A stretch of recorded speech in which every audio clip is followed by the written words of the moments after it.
¿Qué tal amigos? Mi nombre es Gonzalo Reina y es un placer estar con ustedes nuevamente en este discipulado bíblico por internet, conociendo a Dios a través de la Biblia.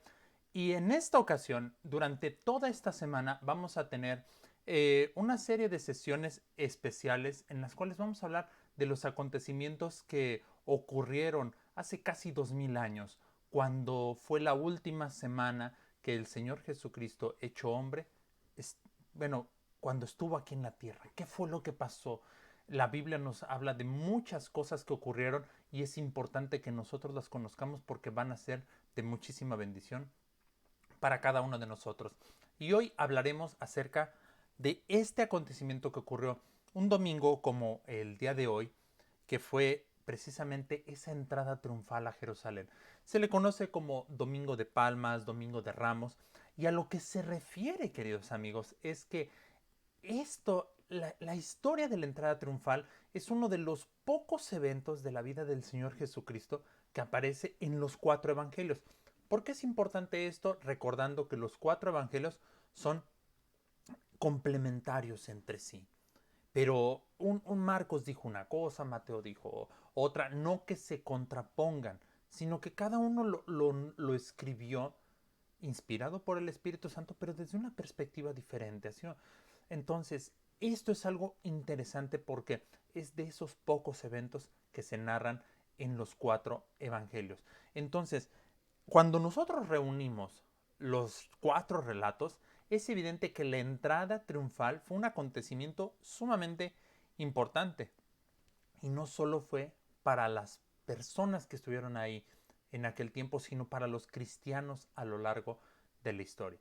¿Y dónde viene esto? Bueno, se encuentra en Mateo 21 del 1 al 17, en Marcos 11 del 1 al 11, en el Evangelio según San Lucas del el capítulo 19, el 29 al 49 de esos versículos, y Juan capítulo 12 versículos 12 al 19. Y hoy en particular vamos a leer la narración de Mateo, que como les mencionaba, viene en el capítulo número 21. Y dice de esta manera la palabra de Dios. Cuando se acercaron a Jerusalén y vinieron a Betfagé, al monte de los olivos, Jesús envió dos discípulos, diciéndoles, id a la aldea que está enfrente de vosotros, y luego hallaréis una asna atada y un pollino con ella. Desatadla y traédmelos. Y si alguien os dijere algo, decid, el Señor los necesita. Luego los enviará. Todo esto aconteció para que se cumpliese lo dicho por el profeta cuando dijo, decida la hija de Sión, he aquí tu rey viene a ti, manso, y sentado sobre una asna, sobre un pollino, hijo de animal de carga. Y los discípulos fueron e hicieron como Jesús les mandó, y trajeron la asna y el pollino, y pusieron sobre ellos sus mantos, y él se sentó encima. Y la multitud, que era muy numerosa, tendía sus mantos en el camino, y otros cortaban ramas de los árboles y las tendían en el camino. Y la gente que iba delante y la que iba detrás aclamaba diciendo, Hosana al Hijo de David, bendito el que viene en el nombre del Señor, Hosana en las alturas. Cuando entró él en Jerusalén, toda la ciudad se conmovió, diciendo, ¿quién es este? Y la gente decía, este es Jesús, el profeta de Nazaret, de Galilea. Esto es lo correspondiente a la entrada triunfal. Pero ahora vamos a ver qué fue lo que hizo cuando entró en Jerusalén. Leo del versículo 12 en adelante. Y entró Jesús en el templo de Dios y echó fuera a todos los que vendían y compraban en el templo, y volcó las mesas de los cambistas y las sillas de los que vendían palomas, y les dijo, escrito está, mi casa, casa de oración será llamada, mas vosotros la habéis hecho cueva de ladrones. Y vinieron a él en el templo ciegos y cojos y los sanó. Pero los principales sacerdotes y los escribas, viendo las maravillas que hacía, y a los muchachos aclamando en el templo y diciendo, Hosana al Hijo de David, se indignaron. Y le dijeron, ¿oyes lo que estos dicen? Y Jesús les dijo, sí, ¿nunca leíste de la boca de los niños y de los que maman perfeccionaste la alabanza? Y dejándolos, salió fuera de la ciudad a Betania y posó allí. Entonces, viene el Señor Jesucristo. Ese día entró en Jerusalén sobre un pollino, sobre un burrito que nadie antes había montado. Los discípulos ponen sus mantos sobre el asno para que el Señor Jesucristo se sentara y sale la multitud de personas. De por sí, recordemos que muchas personas seguían al Señor Jesucristo. De pronto escuchaban, oh, el Señor Jesucristo va a estar en tal ciudad, y ahí iban las personas. Pero cuando entras a Jerusalén, la ciudad más grande, la multitud se, se aglomera. Y entonces comienzan a hacerle honores. ¿Pero por qué honores? Porque tendían sus mantos, tendían palmas. Y las personas la aplaudían y la adoraban porque el rey que venía en el nombre del Señor estaba entrando y se dirigía precisamente al templo. Llega y hace maravillas, lo sana y limpia, además, el templo de algo que estaban haciendo ya en aquel entonces. Estaban lucrando. Porque decían, bueno, mira, pues aquí ya parecía un mercado eso. Lejos de ser un templo, parecía un mercado por todas las cosas que ahí vendían. Y el propósito del Señor Jesucristo de desplazarse hacia Jerusalén era hacer pública su declaración de que Él es el Mesías y el Rey de Israel, cumpliendo así la profecía del Antiguo Testamento. ¿Cuál es esa profecía? Vamos por favor a Zacarías capítulo número 9, versículo número 9. Alégrate mucho, hija de Sión, da voces de júbilo, hija de Jerusalén. He aquí tu rey vendrá a ti, justo y salvador, humilde y cabalgando sobre un asno, sobre un pollino, hijo de asna. Entonces, él entra y se cumple esta profecía. Los judíos sabían que esta era una señal de que el Rey de Reyes así iba a entrar. Y entonces va entrando a Jerusalén. Y hay algo extraordinario. El corazón de ellos está abierto. Así como las calles de Jerusalén estaban abiertas a él. Y sube precisamente a lo que pareciera su palacio, al templo. Y ahí comienza a recibir la alabanza y la adoración de la gente, porque eso se merece el Señor Jesucristo, nuestra alabanza, nuestra adoración. Pero desgraciadamente, toda esa emoción, todo ese gozo que había, rápidamente se desvaneció. ¿Por qué rápidamente se desvaneció?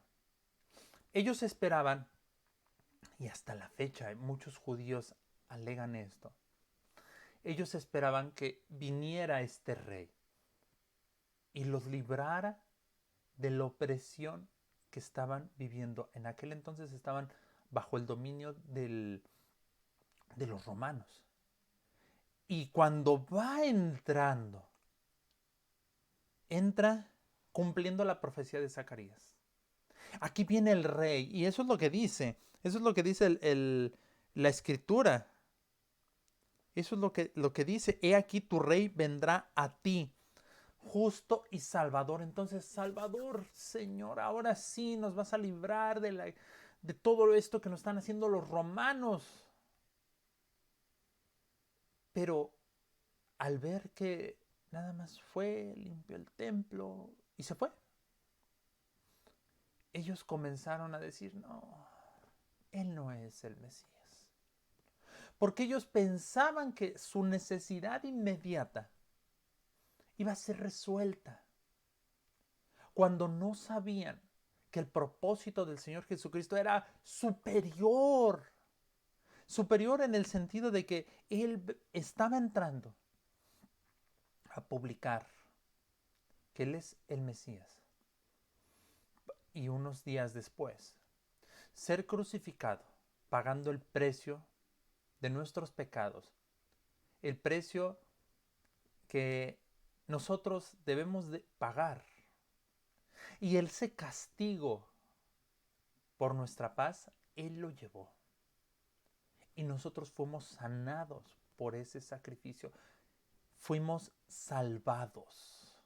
¿Salvados de qué? Podrás decirte, salvados de esa muerte eterna que todo pecador, es decir, todos, merecemos.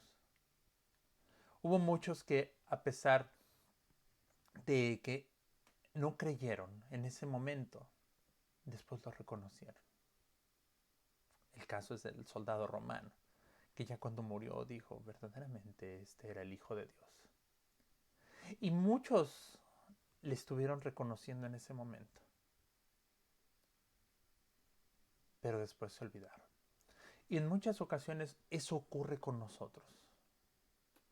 Nosotros nos acercamos a Dios y queremos que Él nos libre de lo que ahorita tenemos. Tal vez te acercas tú al Señor Jesucristo porque quieres que te sane de cáncer, quieres que te sane del SIDA, quieres que te ayude con una crisis económica que estás pasando. Y la respuesta no llega. Y muchas veces nos enojamos y decimos, pues Dios no es verdadero porque no me escuchó. No, sí te escuchó. Pero date cuenta que lo que Él hizo en tu vida es superior porque Él perdonó tus pecados. Es lo que quiere, lo que más quiere es perdonar nuestros pecados porque eso tiene una consecuencia eterna. No nada más quiere algo temporal. Es cierto, sería y es maravilloso cuando recibimos una sanidad de parte de Dios, cuando recibimos ayuda con nuestros problemas, pero eso es temporal. Él quiere darnos una bendición eterna. Así que, ¿qué vas a hacer tú con el Señor Jesucristo? ¿Vas a nada más permitirle que arregle algunos asuntos en tu vida? ¿Vas a seguirlo ignorando? ¿O vas a permitir que entre y le vas a alabar? Que entre a tu corazón, que entre a tu vida. Y sin ninguna restricción le vas a permitir actuar. Hoy te invito, querido amigo, querido hermano que nos estás viendo, a que tomes una decisión firme en el Señor Jesucristo y te entregues por completo a Él. Gracias a Dios porque hoy, aunque va a ser más corto el tiempo de este video, y durante la semana vamos a publicar más videos al respecto de lo que ocurrió, pero hoy vimos qué ocurrió ese día que el Señor Jesucristo entró a Jerusalén. Domingo de Ramos, Domingo de Palmas, Domingo de entrada triunfal. Que entre a tu corazón el Mesías, eso es lo más importante en tu vida. Que el Señor les bendiga, queridos amigos, compartan estos videos y gracias por aquellos que ya lo hacen, gracias por aquellos que oran por este ministerio y alabamos el nombre del Señor por todas las cosas. Que el Señor les bendiga y que la paz del Señor